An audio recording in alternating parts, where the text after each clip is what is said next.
যারা এসছো কিংবা এসছেন সবাইকে ধন্যবাদ, আন্তরিক প্রীতি, শুভেচ্ছা, ভালোবাসা জানাই।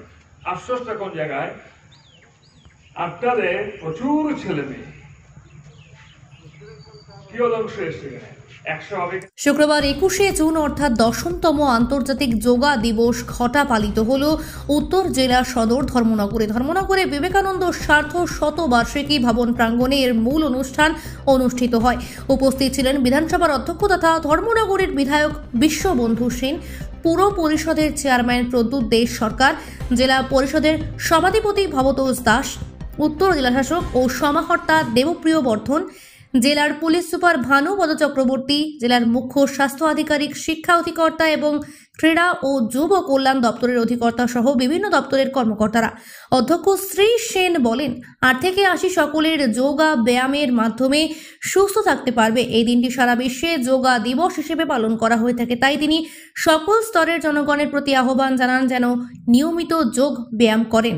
এতে যেমন শরীরে বিভিন্ন রোগ থাকে না, তেমনি মনও প্রসন্ন থাকে।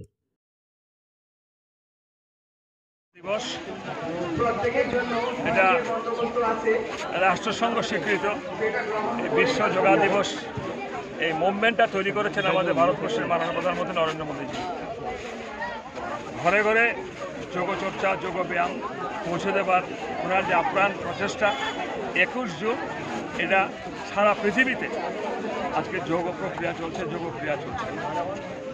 তারই রেস ধরে আমরা বিবেকানন্দ সার্ধ শতবার্ষিকী ভবনের মাঠে আমরা কচি কাঁচা ছেলে মেয়ে সহ অভিভাবক মণ্ডলী সহ স্পোর্টস ডিপার্টমেন্ট সহ সবাই মিলে এটা আজকে পালিত হলো। সবার কাছে আবেদন, সবাই যেন যোগ চর্চায় নিজেকে নিয়োজিত রাখেন, প্রতি রাখেন, তাহলে সুস্বাস্থ্য হবে। ভারতবাসী সুস্বাস্থ্যের অধিকারী হলে ভারতবর্ষের উন্নয়ন হবে।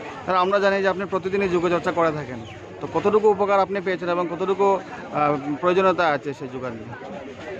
আমাকে দেখে বুঝতে পারছো না ভাই যে অ্যাকচুয়ালি পরিশ্রমের অসীম ক্ষমতা পাওয়া যায়।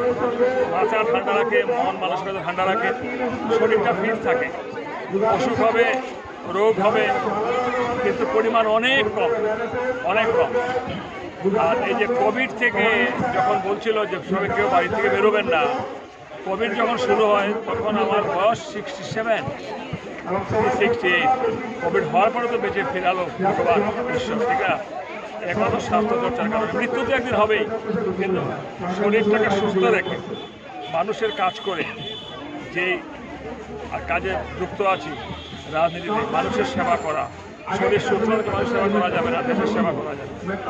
শরীর সুস্থ আছে বলে মানুষের সেবা, দেশের সেবা করতে পারছে। সুতরাং ঈশ্বর ফিট রেখেছে।